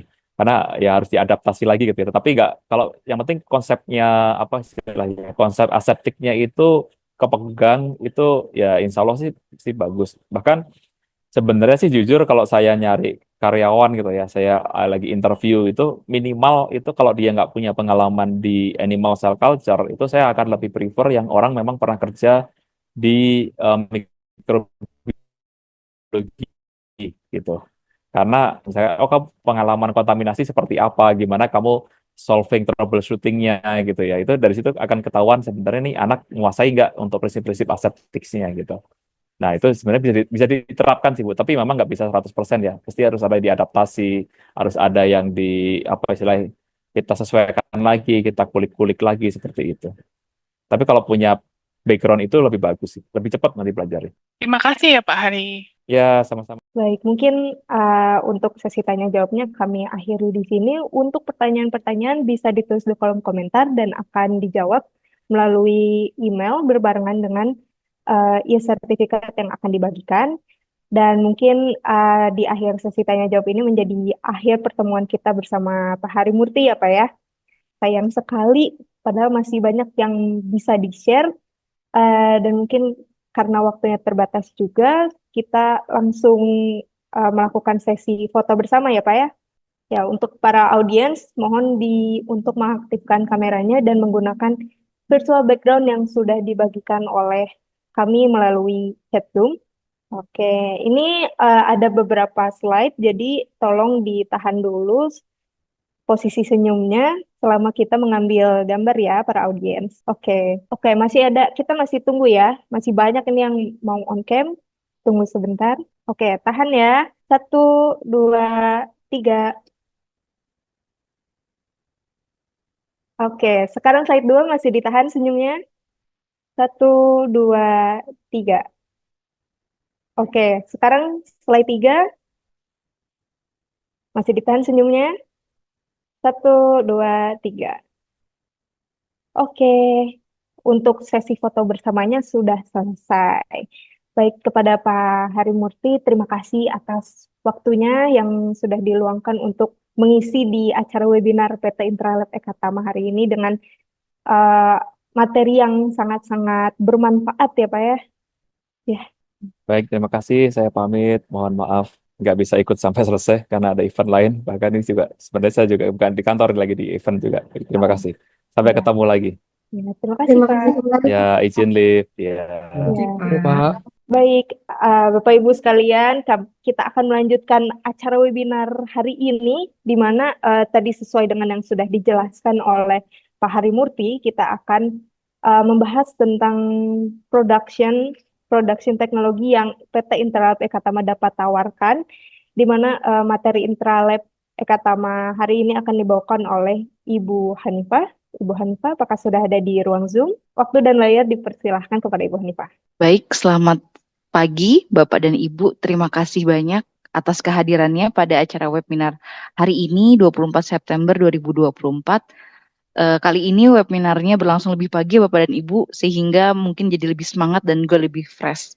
Tadi juga terima kasih kepada Pak Harimurti, merupakan salah satu customer dari PT NPK Tama dari Bifarma Adiluhung yang sudah men-sharing mengenai cell culture from research to clinical. Semoga bermanfaat bagi Bapak dan Ibu, terutama yang related berhubungan bekerja di cell culture laboratorium. Di sini saya akan sedikit memperkenalkan support PT NPK Tama untuk laboratorium cell culture Bapak dan Ibu. Sebelumnya, Tak kenal maka tak sayang, PT Ekatama ini merupakan distributor alat dan bahan sejak tahun 1995. Sehingga sudah lebih dari 25 tahun kami bergerak di distributor alat dan bahan dan kami berlokasi di Kota Bogor, di mana lokasinya sangat strategis dengan riset-riset center dan juga universitas, sehingga kami berkembang dengan customer yang berkembang pula produk kami.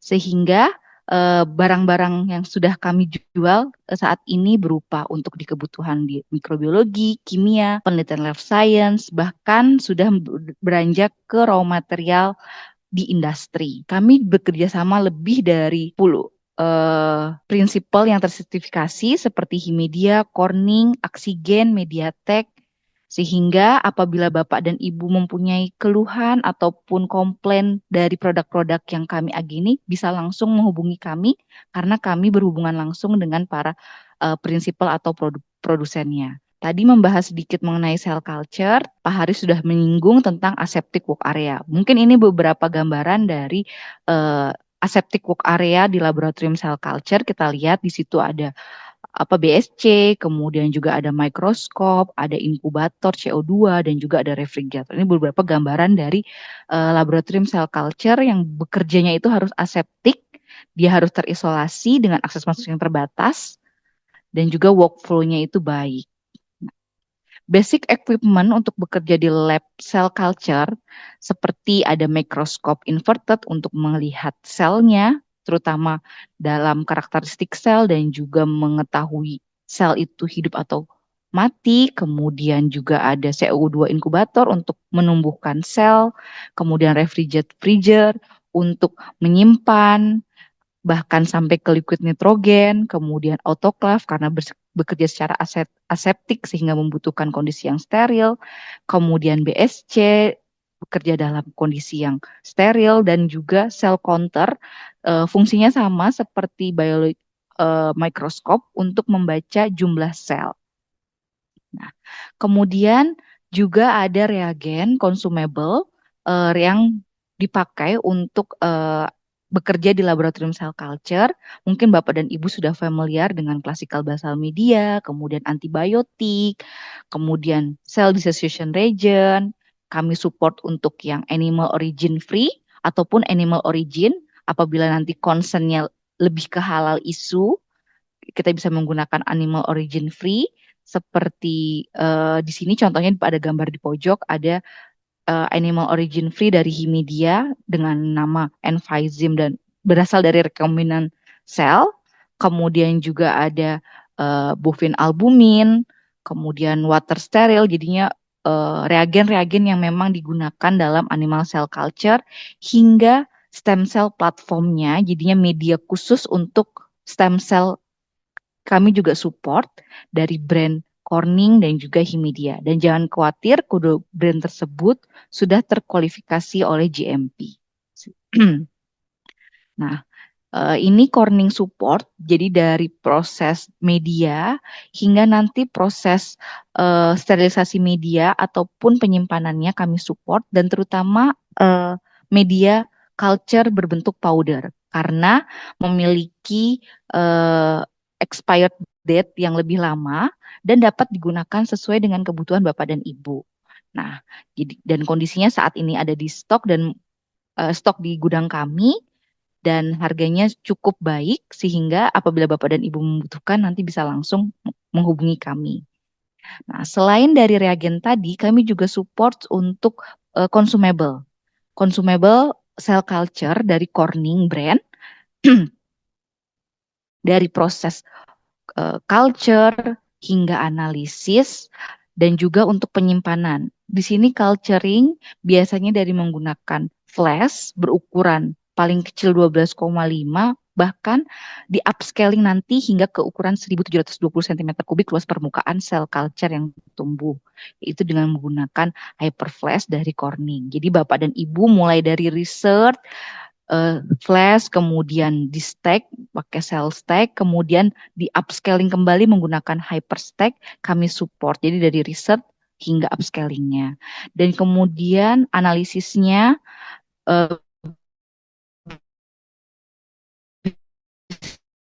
menggunakan Transwell seperti viscosity pipetor. Kami punya strip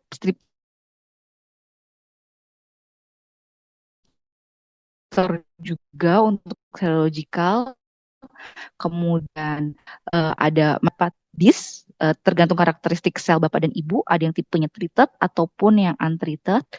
Kemudian juga ada Corning ini mempunyai teknologi cell bind atau treated yang lebih high advance, sehingga memungkinkan lebih efisien untuk penumbuhan sel Bapak dan Ibu. Kemudian ini ada centrifuge tube dan juga cryotube untuk penyimpanan. Dan untuk kategori sel dengan suspension ataupun yang bukan adherent, kami support dari spinner flash yang disposable ataupun spinner flash glass yang dapat di autoclave. Ini seperti bioreaktor Bapak dan Ibu dan bisa digunakan, terutama yang flash bisa digunakan untuk microbe. Nah, berbicara sedikit untuk scaling up culture, Corning Intralab Ekatama support tadi dari single flash, kemudian kita bisa ke multi flash dan di scale up menjadi scale up dengan menggunakan beberapa item atau barang yang Corning support seperti multi-layer flash yang Corning produk bernama Cell Stack, kemudian ada roll bottle, hyper flash, kemudian hyper stack hingga cell cube dan juga untuk Essen VBR untuk bioreaktor. Nah, untuk suspension, menggunakan spinner flash dan juga shaker flash. Ini scale up-nya. Jadi kalau scale out, jumlahnya yang diperbanyak. Kalau scale up, barangnya wadahnya yang dirubah, tapi ruangannya lebih banyak untuk mengculture selnya tersebut. Nah, ini perbedaannya di suspensile cell. Bapak dan Ibu apabila bekerja di suspensile cell membutuhkan spinner flash ataupun shaker flash untuk scaling up-nya, dan untuk tipe adherent ini sama-sama dari cryotube, kemudian ini berkembang ke TC flash yang berukuran yang lebih besar, kemudian yang stack, yang multi-layer, hingga nanti ke hyper flash ataupun ke hyper stack.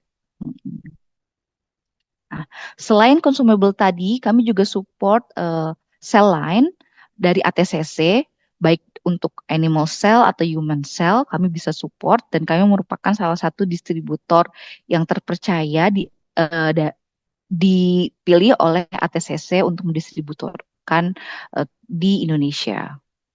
Kemudian untuk expansion selanjutnya, Corning pun karena teknologi semakin berkembang, Corning pun juga mensupport untuk beberapa instrumen untuk 3D cell culture. Di sini ada Matribot untuk print 3D cell culture. Kemudian di sini ada FBR tadi, fixed bed reactor, bioreaktor untuk cell adherent automate, sehingga Bapak dan Ibu untuk prosesnya bisa secara automate di sini untuk scale up-nya, dan juga di sini ada manipulator automate Corning support untuk proses manipulator dengan menggunakan cell stack dan hyperstack apabila Bapak dan Ibu membutuhkan proses scaling up yang lebih besar. Baik, demikian presentasi sedikit dari Intralab Ekatama terkait dengan related product untuk laboratorium cell culture. Silahkan Bapak dan Ibu apabila ada kebutuhan ataupun hal-hal yang ditanyakan lebih rinci bisa menghubungi kami di Instagram ataupun di platform e-commerce kami. Terima kasih. Mohon maaf bila mana ada kesalahan. Saya kembalikan lagi ke moderator. Baik, terima kasih atas penjelasan mengenai produk cell culture yang dapat dibeli di Intralab Ekatama. Mungkin kini kita langsung ke acara selanjutnya, yaitu adalah quiz.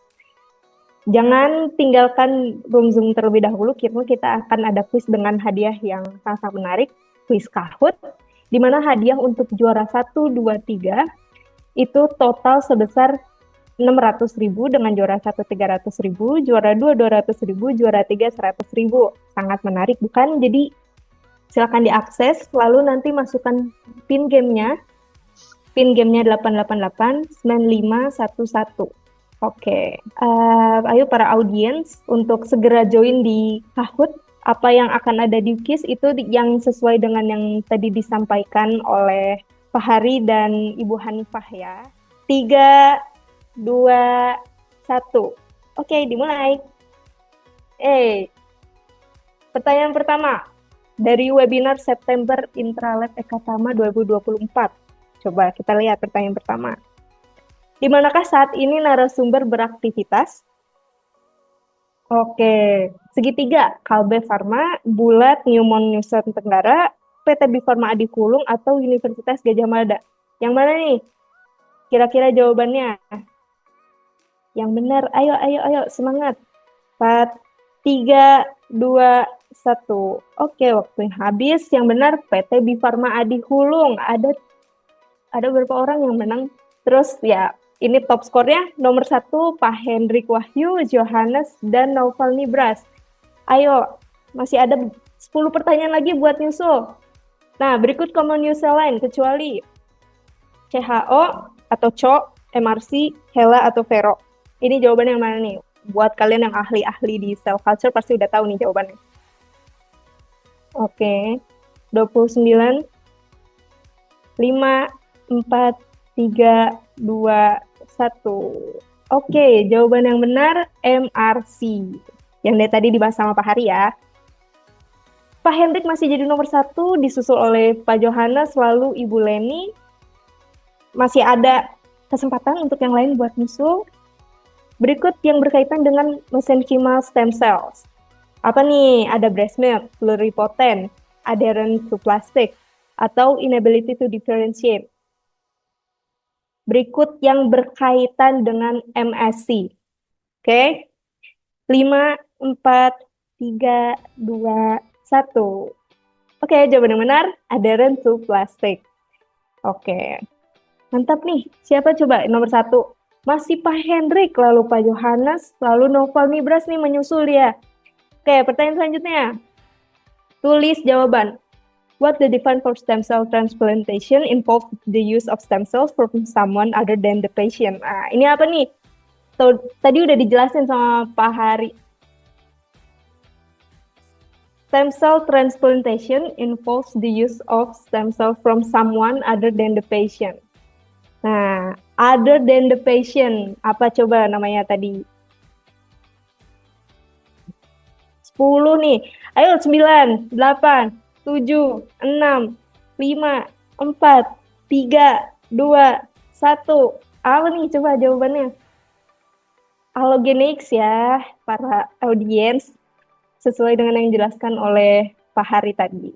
Cuman 4 loh yang jawab benar. Coba kita lihat papan top skornya. Oke, Pak Johannes nomor 1, disusul Naufal Nibras dan Alfiah Naswa. Hebat.